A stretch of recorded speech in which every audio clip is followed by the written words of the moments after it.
Welcome to Chandu RK news. ముందుగా bulletin లో headlines.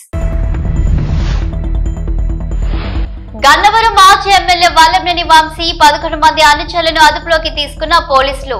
మరో 6 కోసం గాలింపు. గత ప్రభుత్వ నిర్వాహకంతో అనేక సమస్యలని పరిష్కరిస్తూ అభివృద్ధి వైపు ఆంధ్రప్రదేశ్ ని తీసుకువెళ్తామన్న ఆంధ్రప్రదేశ్ ముఖ్యమంత్రి నారా చంద్రబాబు నాయుడు. భారత రాజ్యాంగ నిర్మాత డాక్టర్ బిఆర్ అంబేద్కర్ కు వైఎస్ జగన్ ఘన నివాళి. ఎమ్మెల్సీ కవిత మరియు ఎమ్మెల్యే హరీష్ రావు బీఆర్ఎస్ నాయకుల హౌస్ అరెస్ట్. బీఆర్ఎస్ నాయకుల ఇళ్ల వద్ద భారీగా మోహరించిన పోలీసులు. నంద్యాలలో ఆర్యవైశ్య కుటుంబం అదృశ్యం. కుటుంబంతో సహా ఆత్మహత్య తప్పదని సెల్ఫీ వీడియో విడుదల. శ్రీకాకుళంలో దారుణ ఘటన చోటు చేసుకుంది. ఇండియన్ ఆర్మీ కాలింగ్ సంస్థ ఫౌండర్ ప్రెసిడెంట్ బసవరమణ తన వద్ద శిక్షణ కోసం వచ్చిన అభ్యర్థుల పట్ల పైశాచికంగా ప్రవర్తించాడు. ఆర్మీ, నేవీ, ఎయిర్ ఫోర్స్ లో ఉద్యోగాలు ఇప్పిస్తామంటూ లక్షలాది రూపాయలు వసూలు చేస్తూ పైగా అభ్యర్థులను తీవ్రంగా కొడుతున్నాడు. దీనికి సంబంధించిన వీడియో నెట్టింట వైరల్ అవుతుంది.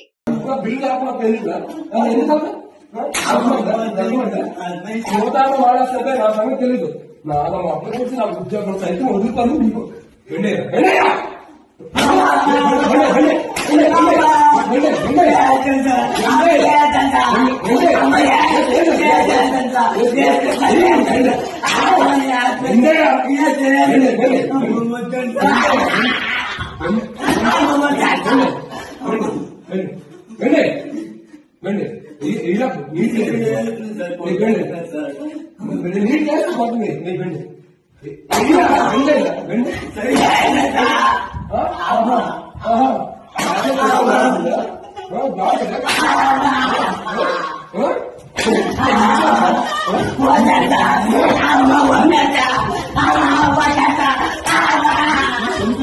చెప్పండి. గన్నవరం మాజీ ఎమ్మెల్యే వల్లభనేని వంశీ అనుచరులను అదుపులోకి తీసుకుంటున్నారు పోలీసులు. ఈ రోజు తెల్లవారుజాము నుండి 11 మందిని అదుపులోకి తీసుకున్న పోలీసులు మరో 6 కోసం గాలిస్తున్నారు. గత ప్రభుత్వంలో గన్నవరంలోని టీడీపీ కార్యాలయంపై జరిగిన దాడి కేసులో వైసీపీ నాయకులను అరెస్టు చేస్తున్నారు పోలీసులు.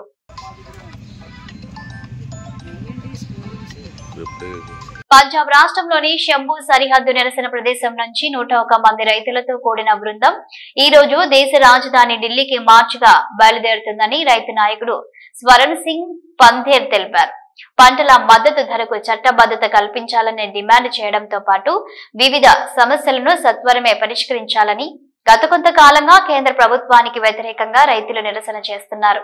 అయితే రైతుల మార్చి దృష్ట్యా హర్యానాలోని అంబాలా పోలీసులు అలర్ట్ అయ్యారు. సీనియర్ అధికారులతో పలు పోలీసు బృందాలను సరిహద్దు ప్రాంతాల్లో పటిష్ట బందోబస్తు ఏర్పాటు చేశారు. ఇదిలా ఉండగా పంజాబ్ లోని మనసా దగ్గర బటిండా వైపుగా 50 వాహనాల వెళ్తున్న 300 మంది రైతులను పోలీసులు అడ్డుకున్నారు. దీంతో పలు ప్రాంతాల్లో ఘర్షణ తలెత్తింది. ఈ గొడవలో 3 పోలీసులకు సైతం తీవ్ర గాయాలయ్యాయి. ఆంధ్రప్రదేశ్ మంత్రి నారా లోకేష్ మంగళగిరిలో నిర్వహిస్తున్న ప్రజా దర్బార్ నేడు 50వ కార్యక్రమం నిర్వహించారు. వివిధ ప్రాంతాల నుండి ప్రజలు ప్రజా దర్బార్ కార్యక్రమానికి చేరుకుని తమ వినతులను లోకేష్ కు అందించారు. సాధ్యమైనంత త్వరగా వారి వినతులను పరిష్కరించేలా చూస్తానని మాట ఇచ్చారు లోకేష్.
గత ప్రభుత్వ నిర్వాహకంతో అనేక సమస్యలు వచ్చాయి. వాటి అన్నిటినీ అధిగమిస్తున్నామని సెకండ్ క్వార్టర్ లో దేశ గ్రోత్ రేట్ 8% అయితే ఆంధ్రప్రదేశ్ గ్రోత్ రేట్ 8.75%కి వచ్చాం. ఒక్కో సమస్యని పరిష్కరిస్తూ అభివృద్ధి వైపు ఆంధ్రప్రదేశ్ ని తీసుకువెళ్తున్నామని అన్నారు ఆంధ్రప్రదేశ్ ముఖ్యమంత్రి Nara Chandrababu Naidu. We are preparing Vision 2047. Swarna Andhra Pradesh Vision 2047. We are keeping very high targets, 15% growth rate. Everybody is saying, is it possible? It is possible, we wanted to prove it. 14 to 19, we are able to grow at the rate of 13.5% at that time. Now we are talking 15% growth rate. Even today position Andhra Pradesh is not up to the mark. We are having legacy problems. We are correcting all legacy problems. This second quarter, if you see, all India growth rate is 8%. Andhra Pradesh growth rate is 8.75%. We are monitoring everything real time. Once in 3 months, we are able to study growth rate, GSDP, GDP, other states, wherever there is information we are monitoring. YSRCP కేంద్ర కార్యాలయంలో భారత రాజ్యాంగ నిర్మాత doctor BR Ambedkar వర్ధంతి సందర్భంగా మాజీ ముఖ్యమంత్రి YS Jagan BR Ambedkar ఫోటోకు పూలమాల వేసి ఆయనకు నివాళులు అర్పించారు.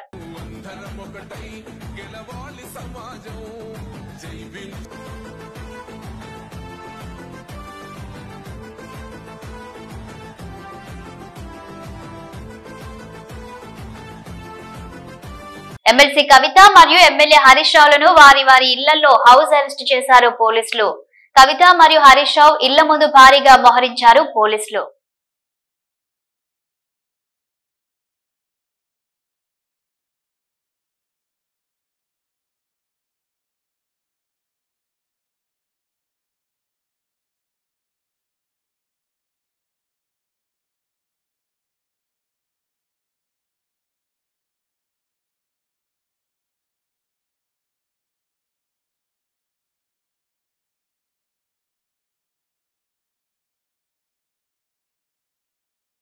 నంద్యాల టౌన్ లో ఒక కుటుంబం అదృశ్యమైంది. కుటుంబ జీవనం కోసం దుకాణాలను అద్దెకు ఇస్తే 6 నెలలుగా బాడుగ చెల్లించకుండా బెదిరింపులకు దిగుతున్నారని నాగరాజు వాపోయాడు. కుటుంబంతో సహా ఆత్మహత్య తప్పదని సెల్ఫీ వీడియో విడుదల చేశారు. తాజాగా నాగరాజు కుటుంబ సభ్యులను ఇంట్లోకి వెళ్లనీయకుండా అడ్డగించారు. కొద్ది రోజుల నుంచి నాగరాజు కుటుంబ సభ్యుల ఫోటోలు వీడియోలు తీసి తప్పుగా సోషల్ మీడియాలో పోస్ట్ చేస్తానని వేధింపులకు గురి చేశారని అన్నాడు. న్యాయం కోసం పోలీసుల చుట్టూ తిరిగి అలసిపోయిన నాగరాజు కుటుంబం దుకాణాల్లో అద్దెకు ఉన్న అరుణ్ తప్పుడు పత్రాలతో కోర్టులో కేసు వేశారని ఆరోపించింది. దుకాణాలు 2022లో నిర్మాణం జరిపితే 2018లో బాడుగకు ఇచ్చినట్లు తప్పుడు పత్రాలు సృష్టించినట్లు ఆరోపించారు. నాగరాజు వీడియో బయటకు రావడంతో ఇంటి వద్దకు పోలీసులు వెళ్లారు. ఇంటికి తాళం వేసి ఉండడంతో నాగరాజు ఆచూకీ కోసం వివరాలు సేకరిస్తున్నారు. అయ్యా అందరికి నమస్కారం. నా పేరు తుమ్మండ్ర నాగరాజు అంటారు. ఎన్జిఓస్ కాలనీ ఉన్నా. నేను ఏదో కష్టమో నిష్ఠురమో ఏదో తిప్పలు పడి పిల్లల కోసం రూములు కట్టించుకొని బాడీకి ఇచ్చుకున్నా. ఆ బాడీ గీకుండగా నన్ను సంపుతా పొడుచున్న బెదిరించుకుంటా 5 నెలల నుంచి బాడీ గీయడం లేదు. నేను ఎవరు చెప్పుకోలేకుండా ఈ నువ్వు బతకాలనిపిస్తుంది. నాకు 10 ఏళ్ళు చంపుతారని భయపడుతున్నాం. కొట్టడానికి వస్తున్నారు, అంగటికి రానికున్నారు. 16వ తారీఖు పెళ్లిలో కూడా నన్ను రోడ్డుకి ఎక్కి నన్ను చంపాలని కొట్టాలని వచ్చినారు సార్. నేను ఎందుకు బతుకొని మాకు న్యాయం జరిగేటట్టు లేదు. మేము దుర్మార్గం మంచిగా కాదు. నంద్యాల ఎవరైనా విచారించుకోండి సార్. మీరు ఎక్కడ పోయినా న్యాయం జరగడం లేదు. ఏమి బతుకు వాళ్ళ తాను సత్యబాబు మేము మా బతుకు మేము ఏడో వస్తాం సార్. మేము వద్దు అనుకున్నాం సార్. మా ప్రాణాలకి మేము ఎక్కుతాం సార్. మీరు దయచేసి మమ్మల్ని ఇబ్బంది పెట్టొద్దండి సార్. తెలంగాణ రాష్ట్ర ప్రభుత్వ పక్షాన ప్రతిష్టాత్మకంగా సమగ్ర ఇంటింటి కుటుంబ సర్వే జరిగింది. రాజకీయ పార్టీల నాయకులు, ప్రజా ప్రతినిధులు, అధికారులు, ఉన్నత స్థాయి అధికారులు ఇప్పటికీ ఎవరైనా తమ సమాచారాన్ని ఇవ్వకపోయి ఉంటే మీ ప్రాంత సమాచార సేకరణ అధికారి ఎన్యూమరేటర్స్ ని పిలిచి సమాచారం ఇవ్వాల్సిందిగా విజ్ఞప్తి చేస్తున్నానని మంత్రి పొన్నం ప్రభాకర్ అన్నారు. రాజకీయాలు లేవు. గతంలో టీఆర్ఎస్ పార్టీ సమాచారం సేకరించినప్పుడు కూడా ప్రతిపక్ష నాయకులుగా మేమంతా సమాచారాన్ని ఇచ్చాం. ఇప్పటికీ మాజీ ముఖ్యమంత్రి కేసీఆర్, కేంద్ర మంత్రి కిషన్ రెడ్డి, ఎమ్మెల్యేలు, పలువురు నాయకులు ఇంతవరకు సమగ్ర కుల సర్వేలో పాల్గొనలేదు. రాజకీయ పార్టీల నాయకులందరూ కుల సర్వేకు సహకరించాలి. సమాచారాన్ని ఇవ్వకుండా బీసీలకు వ్యతిరేకంగా, ఈ సర్వే నిర్వహణకు వ్యతిరేకంగా మీలో భావం ఉంటే చెప్పండి. ప్రభుత్వం తీసుకున్న సర్వేలో మీరు లేకుండా ఉంటే మంచిది కాదు. సమాచార శాఖలో మీరు భాగస్వాములై వివరాలు ఇవ్వాల్సిందిగా కోరుతున్నానని అన్నారు. ఎవరైనా రాకపోతే పోస్టులు పెట్టి విమర్శించడం కాదు. సమాచార లోపంతో, అవగాహన లోపంతో అధికారులు రాకపోయి ఉంటే బాధ్యత గల వాళ్ళుగా మరియు ప్రభుత్వం తరపున విజ్ఞప్తి చేస్తున్నాం. అందరూ సమాచారాన్ని ఇవ్వండి, ఈ సర్వేలో పాల్గొనండి అన్నారు. తెలంగాణ రాష్ట్ర ప్రభుత్వం పక్షాన ప్రతిష్టాత్మకంగా రాష్ట్ర వ్యాప్తంగా కుల సర్వే జరిగింది. ఇప్పటికీ ఇందులో ఎవరైనా తమ సమాచారం ఇవ్వని రాజకీయ పార్టీల నాయకులు, ప్రజాప్రతినిధులు, అధికారులు, ఉన్నత స్థాయి అధికారులు ఎవరైనా తమ సమాచారం ఇవ్వకపోయి ఉంటే దయచేసి మీ ప్రాంత సమాచార సేకరణ అధికారి ఎమ్యూనరేటర్కు పిలిచి మీ యొక్క సమాచారాన్ని ఇవ్వాల్సిందిగా కోరుతా ఉన్నాం. రాజకీయాలు లేవు ఇందులో. గతంలో టీఆర్ఎస్ ప్రభుత్వం చేసినప్పుడు కూడా మేమందరం ప్రతిపక్ష నాయకులుగా అందరం ఇచ్చినాం. ఈరోజు ఇప్పటికీ గౌరవ మాజీ ముఖ్యమంత్రి కేసీఆర్ గారు, కేంద్ర మంత్రులు కిషన్ రెడ్డి గారు, అదేవిధంగా బండి సంజయ్ గారితో పాటుగా రాష్ట్రానికి సంబంధించినటువంటి ఇతర రాజకీయ పార్టీల నాయకులందరూ కూడా ఈ యొక్క కుల సర్వేకు సహకరించాలి. లేదా సమాచారాన్ని ఇవ్వకుండా బీసీల వ్యతిరేకులుగా, ఈ యొక్క నిర్వహణకు వ్యతిరేకంగా మీరు భావం ఉంటే బహిరంగంగా చెప్పండి. కానీ ప్రభుత్వం తీసుకున్నటువంటి సర్వే సమాచారంలో మీరు లేకుండా ఉంటే మంచిది కాదు. కాబట్టి ఈ సమాచార సేకరణకు సహకరించి మీ వివరాలను ఇవ్వాల్సిందిగా నేను ఈ సందర్భంగా కోరుతా ఉన్నాను. ఎవరైనా రాకపోతే వాళ్ళు పోస్టులు పెట్టి వాళ్ళు విమర్శ చేయడం కాదు. కొంత ఎక్కడైనా అవగాహన లోపంతోటో, సమాచారం లోపంతోటో ఆ అధికారి మీ దగ్గర రాకపోయింటే బాధ్యత గల వాళ్ళుగా మీకు విజ్ఞప్తి చేస్తాను. ప్రభుత్వం పక్షాన వాళ్ళని ఆహ్వానించి వారి యొక్క సమాచార సేకరణ ఇవ్వాల్సిందిగా కోరుతాను. రాజ్యాంగ నిర్మాత భారతరత్న డాక్టర్ బిఆర్ అంబేద్కర్ వర్ధంతి సందర్భంగా శాసనసభ ఆవరణలోని విగ్రహానికి పూలమాలలు వేసి శాసన మండలి చైర్మన్ గుత్తా సుఖేందర్ రెడ్డి, తెలంగాణ రాష్ట్ర శాసన సభాపతి గడ్డం ప్రసాద్ కుమార్, డిప్యూటీ చైర్మన్ బండా ప్రకాష్, ముదిరాజ్ నివాళులర్పించారు. ఈ కార్యక్రమంలో శాసన మండలి ప్రతిపక్ష నేత Madhusudhanachari, assembly whip Adluri Laxman, MLC Dayanand, legislative secretary doctor V Narasimhacharyulu, అధికారులు పాల్గొన్నారు.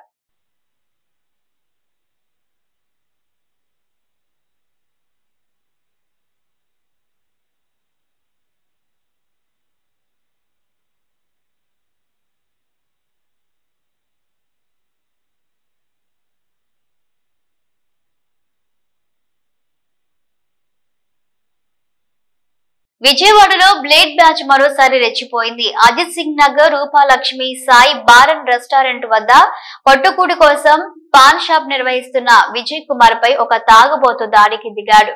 కృష్ణ హోటల్ సెంటర్ ప్రాంతానికి చెందిన గంజాయి బ్యాచ్ సభ్యుడు బార్ లో మద్యం సేవించి బయటికి వచ్చి సిగరెట్ ఇవ్వమని విజయ్ కుమార్ ని డిమాండ్ చేశాడు. డబ్బులు ఇవ్వమని అడిగితే నన్నే డబ్బులు అడుగుతావా అంటూ చొక్కా పట్టుకుని షాపులోంచి బయటకు ఈడ్చుకువచ్చి దాడి చేశాడు. పోలీసులు నన్నేం చేయలేరు అంటూ మాజీ వాలంటీర్ పై పిడుగుతులతో దాడికి దిగాడు. పోలీస్ స్టేషన్ కు కూతవేడు సమీపంలోనే ఇలాంటి ఘటనలు నిత్యకృత్యంగా మారాయి.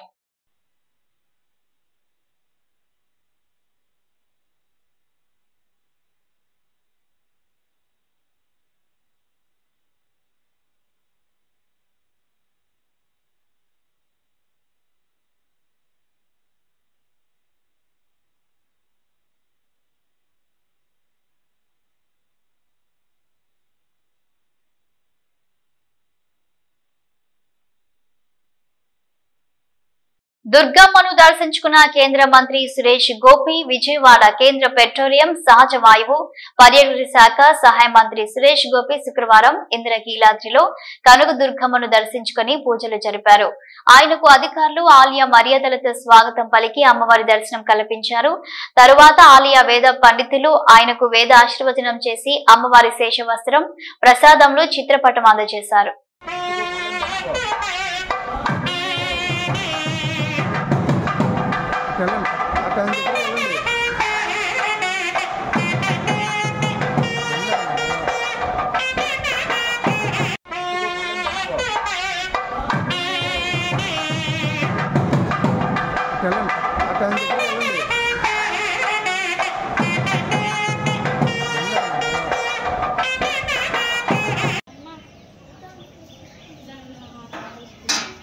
రంగారెడ్డి మీర్పేట్ మున్సిపల్ కార్పొరేషన్ అధికారుల పనితీరును నిరసిస్తూ మీర్పేట్ మున్సిపల్ కార్పొరేషన్ కార్యాలయం ముందు కార్పొరేటర్ విజయలక్ష్మి రాజు నిరాహార దీక్షకు కూర్చున్నారు.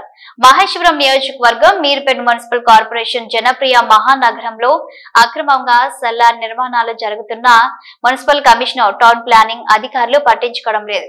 అందుకు నిరసనగా 31వ డివిజన్ కార్పొరేటర్ విజయలక్ష్మి రాజు మున్సిపల్ కార్యాలయం ముందు ధర్నా చేపట్టారు. అందరికీ నమస్కారం. ఈరోజు నేను ఇక్కడ ధర్నా చేయడం జరుగుతుంది మీర్పేట్ మున్సిపల్ ఆఫీస్ దగ్గర. నేను ఏప్రిల్ నుండి నేను జనప్రియలో ఇల్లీగల్ అవుతుందని చెప్పి కంప్లైంట్స్ ఇస్తున్నా. దీని మీద ఎలాంటి యాక్షన్ లేదు. దయచేసి ఇప్పటికైనా అధికారులు ముందుకు వచ్చి దీని మీద యాక్షన్ తీసుకోవాలి, కఠిన చర్యలు తీసుకోవాలని నేను కోరుకుంటున్నాను. ఏప్రిల్ నుండి ఇస్తున్నా సార్. ఇప్పటికీ 3 కమిషనర్లు మారిర్రు. అయినా సరే ఏదో ఒక కమిషనర్ వచ్చి మాకు న్యాయం చేస్తాడు అనుకున్నాము. పబ్లిక్ కూడా వచ్చి విసుగు చెంది అలసిపోయారు. మాకు న్యాయం జరగదని ఆగిపోయారు. కానీ నేను పబ్లిక్కి ఎన్నుకున్న నాయకురాలుగా వాళ్ళకి నేను ఎట్లయినా సరే న్యాయం చేస్తా అని చెప్పి నేను ఇక్కడ ధర్నా చేయడం జరిగింది. డెఫినెట్గా ఈ ధర్నా ఇలాగే కొనసాగిస్తా. నాకు న్యాయం జరిగే వరకు నేను ఇక్కడ ముందుకు అర్థమని చెప్తున్నాను. రామచంద్రపురం పట్టణంలో south India shopping mall opening చేసిన హీరోయిన్ శ్రీలీల. సంగారెడ్డి జిల్లా పటాన్చెరు నియోజకవర్గం రామచంద్రపురం మండలం సాయినగర్ కాలనీలో నూతనంగా ఏర్పాటు చేసిన 37వ సౌత్ ఇండియా షాపింగ్ మాల్ కు ముఖ్య అతిథిగా వచ్చిన హీరోయిన్ శ్రీలీల జ్యోతి ప్రజ్వలన చేసి సరికొత్త షోరూం ని ప్రారంభించారు. ఈ సందర్భంగా శ్రీలీల మాట్లాడుతూ విశేష కార్యక్రమం గుర్తుండిపోయేలా, వస్త్ర ప్రియులు ఆనందించేలా సౌత్ ఇండియా షాపింగ్ మాల్లో 150 రూపాయల కనీస ధరతో కాస్ట్ టు కాస్ట్ అమ్మకాలతో తమ ప్రత్యేకతను చాటి చెప్పారు. విస్తారమైన ఈ showroom south India shopping mall brand అంకిత భావానికి, ప్రత్యేకతకు గుర్తుగా కొనుగోలుదారులను అలరిస్తుంది. వివాహ శుభకార్యాలు మొదలుకొని ప్రత్యేక పర్వదినాల వరకు అన్ని తరాలను వస్త్ర శ్రేణి ఇక్కడ అందుబాటులో ఉండటం విశేషమని అన్నారు. అలాగే అభిమానులతో మాట్లాడి సందడి చేసింది. ఈ కార్యక్రమంలో డైరెక్టర్ సురేష్, సీర్నా, అభినయ్, రాకేష్, కేశవ్, అభిమన్యు పాల్గొన్నారు.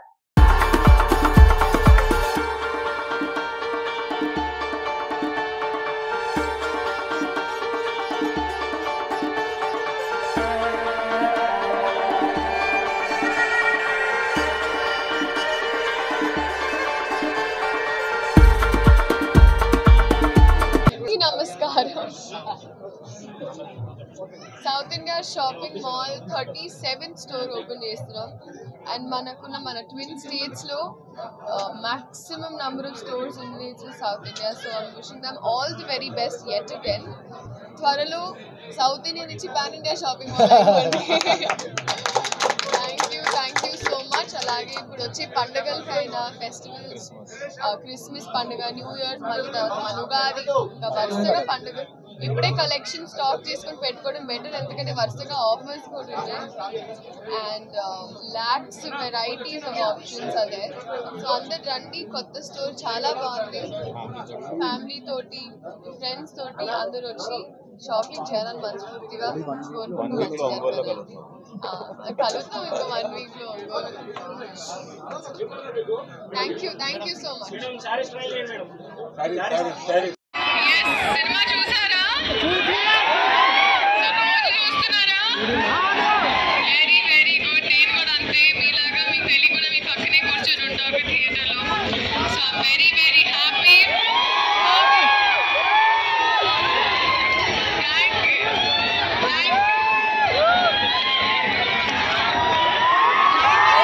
Thank you so much.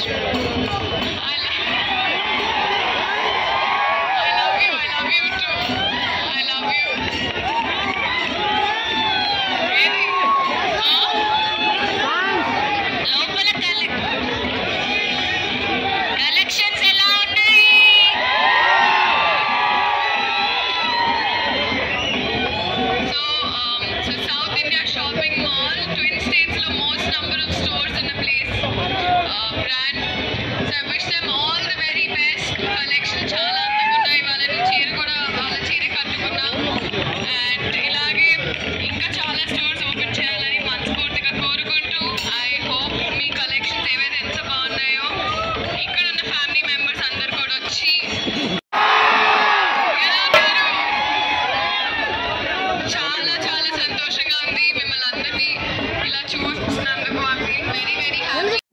జిల్లా కేంద్రంలో శనివారం తెలంగాణ రాష్ట్ర ముఖ్యమంత్రి రేవంత్ రెడ్డి పర్యటించి ఉదయ సముద్రం ఎత్తిపోతల పథకం మెడికల్ కళాశాల ప్రారంభోత్సవాలు సందర్భంగా శుక్రవారం బహిరంగ సభ ఏర్పాట్లను రాష్ట్ర నీటిపారుదల పౌర సరఫరాల శాఖ మంత్రి ఎన్ ఉత్తమ్ కుమార్ రెడ్డి, రాష్ట్ర రోడ్ల భవనాల శాఖ మంత్రి కోమటిరెడ్డి వెంకటరెడ్డి, జిల్లా కలెక్టర్ త్రిపాఠి, జిల్లా అధికారులు, ప్రజా ప్రతినిధులతో కలిసి పరిశీలించారు.